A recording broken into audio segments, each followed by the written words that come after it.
Enfin, l'enjeu de la planète.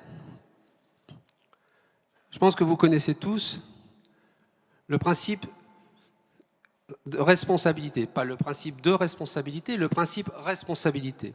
C'est un philosophe qui s'appelle Hans Jonas, qui à un moment donné a dit finalement la planète, elle est aussi vulnérable que les humains.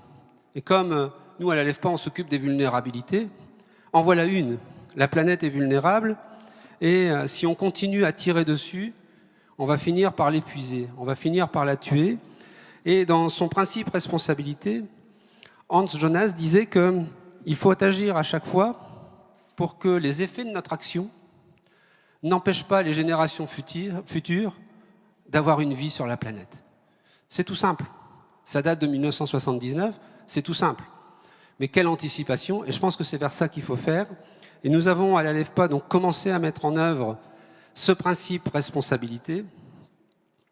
D'abord, le président le rappelait sur les toitures photovoltaïques, je n'insisterai pas, mais aussi sur un projet complet qui est à Mayotte, que l'on espère réussir à réaliser. Et on va construire à Mayotte, territoire Dieu sait attentif, Dieu sait sur lequel il faut s'investir, on va construire à Mayotte un bâtiment nouveau, un établissement pour enfants et adolescents polyhandicapés, 57 places.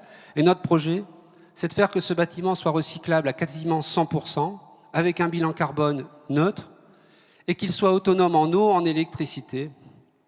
Et nous travaillons également sur le retraitement complet des déchets avec un système à pyrolyse.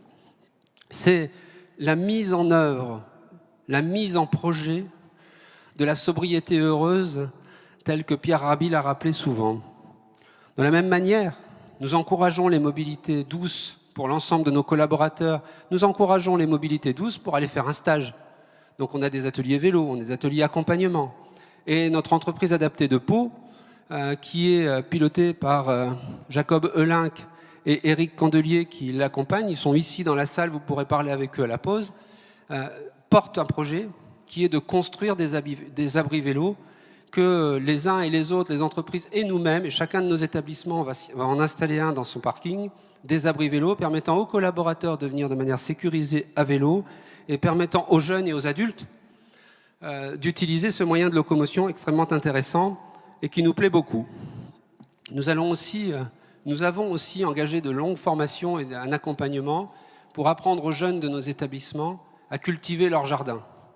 Ce n'est pas de la philosophie.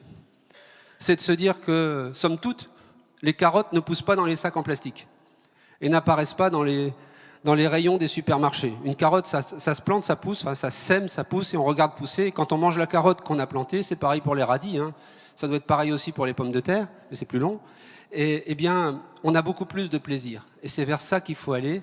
C'est vers cette écologie et cette économie de fonctionnement que nous allons et que nous encourageons les personnes qu'on accompagne parce que l'apprentissage de l'inclusion, l'apprentissage de l'autonomie passe aussi par le respect de la planète, passe aussi par l'apprentissage de savoir se débrouiller tout seul sur un bout de terrain.